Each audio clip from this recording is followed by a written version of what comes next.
Hello, everyone, and welcome back to English Radio Channel. This is the place where we make sure learning English stays simple, enjoyable, and a natural part of your everyday life. I'm your host, Sarah. And I'm Mark. It is fantastic to be back in the studio. I have to tell you, Sarah, I'm feeling incredibly energized today. I'm ready for a deep, long conversation. I can definitely tell. You've had a huge smile on your face since you walked through the door. What's the secret? Honestly, I just had a very productive morning. No hiccups, no delays. I got everything done on my list, and that feeling of accomplishment just put me in the best mood. That is actually the perfect setup for today, Mark. Our topic is very closely related to that productive feeling you're enjoying right now. Oh, really? Are we going to dive into the science of happiness or the benefits of smiling? Not quite. Today, we are tackling a big one, time. Specifically, how to value it and how to stop wasting it. Wow, that is a serious shift, but a necessary one. Time really is our most valuable resource, isn't it? You can always earn more money, but you can never earn more minutes. Exactly. And the reason we're discussing this is because so many of our listeners tell us the same thing. Sarah, Mark, I really want to improve my English, but I just don't have the time. I hear that all the time, and I completely empathize. Life is fast. Some days just seem to disappear into thin air. You wake up, you blink, and suddenly it's dark outside and you're exhausted. That's the vanishing day syndrome. So today we're going to spend some extra time sharing stories, looking at our own failures, and giving you practical tips to reclaim those hours, both for your English studies and for your life in general. I'm all ears. To be honest, I think I'm a bit of a hypocrite here because I definitely waste more time than I should. I need this lesson as much as anyone. Don't be so hard on yourself, Mark. We're all human. But I'm curious, why the sudden confession? Did something happen? Well, I called my morning productive earlier, but that was after I recovered from a total time disaster. Time disaster? That sounds like a plot for a sci-fi movie. What happened in the world of Mark this morning? It started out so well. I woke up at 7 a.m., the house was quiet, my plan was simple and intentional. Brew a nice cup of coffee, and read an English nonfiction book for 20 minutes. That sounds like a dream start. Very peaceful, very educational. It was perfect for about 3 minutes. Then I picked up my phone just for a second to check the weather. I wanted to see if I needed a jacket today. Oh no, I think every single person listening knows exactly where this story is heading. The just 1 second trap. It's a trap. 1 minute I'm looking at rain clouds on a map, and the next minute the algorithm shows me a video of someone building a luxury tiny house for a squirrel. Wait, a squirrel? Like a wooden house with tiny furniture? Yes, it had a little porch and a nut dispenser. I was mesmerized, and once that finished, I found myself watching a tutorial on how to bake sourdough bread from scratch. Sarah, I don't even own a bag of flour. I don't bake. That is the classic definition of falling into a rabbit hole. A rabbit hole? Wait, let me stop you there. That's a strange phrase. Is it about animals? Great catch. To fall into a rabbit hole means to get so caught up in a topic or a task, usually online, that you lose track of time and end up far away from where you started. It's like following a rabbit into its hole and getting lost in the tunnels. That describes my morning perfectly. I was lost in the squirrel house tunnels. When I finally looked at the wall clock, it was 7:45. My coffee was stone cold, and I hadn't read a single word of my book. 45 minutes gone. It's amazing how quickly the brain switches off when we're scrolling.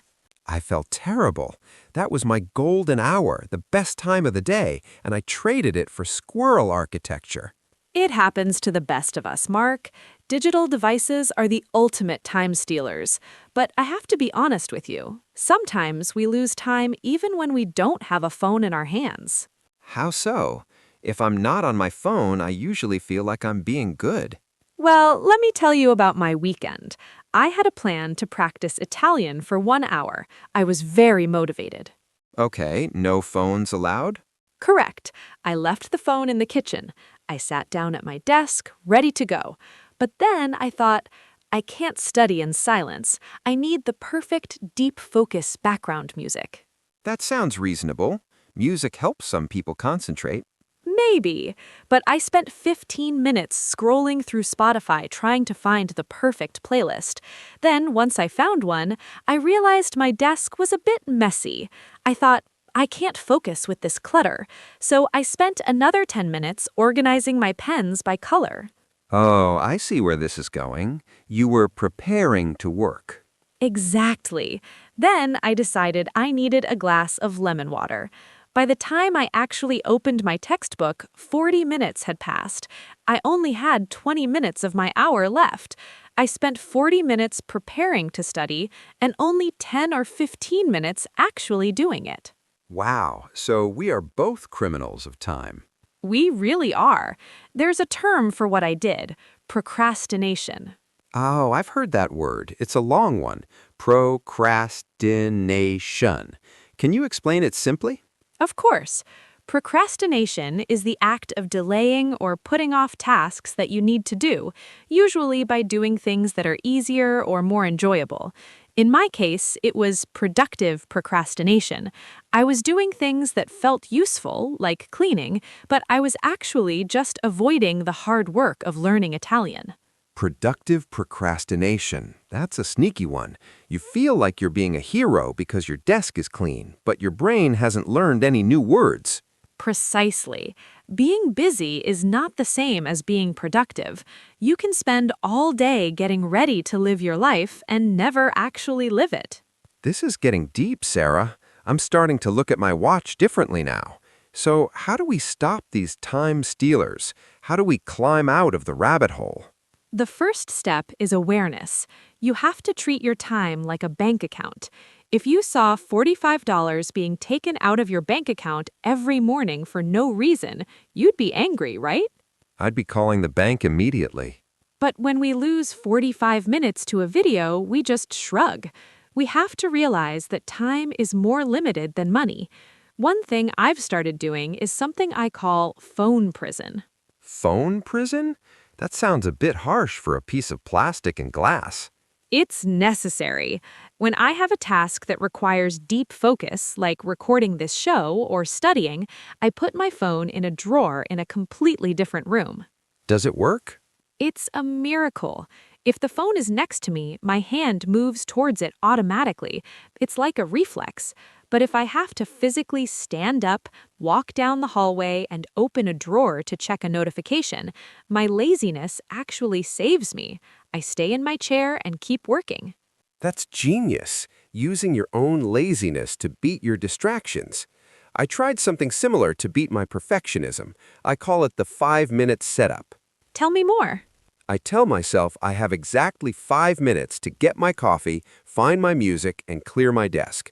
When the timer goes off, I must start the main task, even if the desk is still messy or the music isn't perfect. I love that.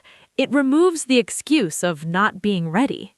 Exactly, because once you actually start, once you get through those first 5 minutes of work, you realize you don't even care about the background music anymore. The hardest part is always the transition from doing nothing to doing something. Mark, I have a question. Sometimes I feel guilty just sitting on my porch looking at the trees. Is resting a waste of time? That is such an important question. The answer is a very loud no. Rest is not a waste of time. In fact, rest is a requirement for productivity. Even if I'm not learning anything? Even if my brain is just idling? Especially then. Your brain is like an engine. If you run it at 100 miles per hour all day, it will eventually overheat and break down. We call that burnout. But how do I know the difference between good rest and wasting time? It comes down to intention. Intentional rest is when you say, I am going to sit here for 20 minutes and enjoy this view to recharge my batteries. You feel refreshed afterwards. And accidental distraction is when you mean to do work but end up watching squirrels. Precisely. One leaves you feeling energized, the other leaves you feeling guilty and tired. That makes me feel much better. I'm going to schedule my porch time so I don't feel bad about it. Speaking of wasting time, I had a very funny and slightly embarrassing moment at the supermarket yesterday. Oh, I love supermarket stories. Did you trip over a display of apples? No, nothing that physical. I was in the cereal aisle. Mark, I stood there for 10 minutes. 10 minutes! Just looking at cereal? Were you reading the ingredients of every single box? There were just too many options. Organic, chocolate-filled, honey-toasted, high fiber. I kept picking one up and then putting it back, thinking there might be a better one 3 inches to the left. I was completely paralyzed. I know that feeling. It's like the more choices we have, the harder it is to actually move. Exactly. Then this lovely older woman walked up. She didn't even pause. She reached out, grabbed a plain blue box of oats, and looked at me. She must have seen the look of despair on my face because she just smiled and said, "Dear, it's just breakfast. Don't overthink it. Pick one and get on with your day." She is a philosopher. She really was. There's a scientific term for this: choice overload. Choice overload. That sounds like when my computer has too many tabs open and it starts to freeze. That's exactly what it is for humans. When we have too many choices, our brains freeze. We waste time trying to make the perfect choice instead of just making a choice. You know, I see this with English learners all the time. People spend weeks researching the best app, the best grammar book, or the best YouTube channel. Yes, they spend 20 hours researching how to learn English, but 0 hours actually speaking English. My advice? Be like the lady with the oats. Pick one book, pick one podcast, hopefully this one, and just start. You can always change your mind later, but you can't get back the time you spent hesitating. Another big way we lose our time is by being too nice. You're talking to the king of being too nice. I hate saying no to people. I feel like I'm being rude. I understand that, but we have to realize that when you say yes to a request that you don't actually have time for, you are accidentally saying no to your own goals. That's a heavy thought. If I say yes to a 2-hour phone call I didn't plan for, I'm saying no to my English practice. Exactly. You can be a kind person and still protect your time. It's all about how you say it. Instead of saying, "I can't talk to you," you can say, "I'd love to catch up, but I only have 10 minutes right now before I have to get back to my studies." So you're setting a boundary. Yes, a boundary. Wait, I've heard that word in geography, like a border between countries. Spot on. In this context, a boundary is a limit you set to protect your space, your energy, and your time. It's like a fence around your schedule. It keeps the time stealers out. I need to build a stronger fence. I often find myself complaining about how busy I am, which, now that I think about it, is also a waste of time. It really is. Complaining is just leaking energy. We spend more time worrying about the mountain of work than it would actually take to just start climbing the hill. This has been a huge eye-opener for me, Sarah. I'm feeling more protective of my minutes already. Should we recap the main points for our listeners? Let's do it. First, watch out for time stealers like your phone. Use phone prison if you have to. Second, beware of productive procrastination. Don't spend 40 minutes cleaning your desk if you only have an hour to study. Just start. Third, avoid choice overload. Don't overthink your materials. Pick one and go. Done is better than perfect. Fourth, set boundaries. Learn to say no or not right now so you can say yes to your dreams. And fifth, remember that intentional rest is fuel, not waste. Beautifully said, Mark. And before we go, I want to leave everyone with one final bonus tip: the 2-minute rule. I like rules that are short. What's this one? It's very simple.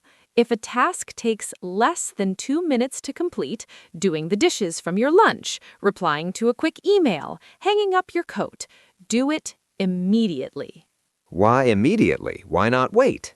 Because the weight of thinking about 10 small tasks is much heavier than the effort of just doing them. It keeps your mind clear. If you do it now, it's gone. If you wait, it lives in your head and stresses you out. I love that. I'm going to start that the second we leave this studio. I have a couple of quick texts I've been avoiding. Perfect. And that brings us to the end of our episode. It really did go by fast, but I feel like every second was worth it. Thank you all so much for spending your valuable time with us today. We don't take it for granted. Don't forget to subscribe to English Radio Channel and hit that like button. It really helps us grow. And tell us in the comments, what is your biggest time stealer? Is it squirrels? Is it cereal? We want to know. We love reading your stories. Have a productive, intentional day, everyone. And use your time wisely. Bye-bye. See you next time.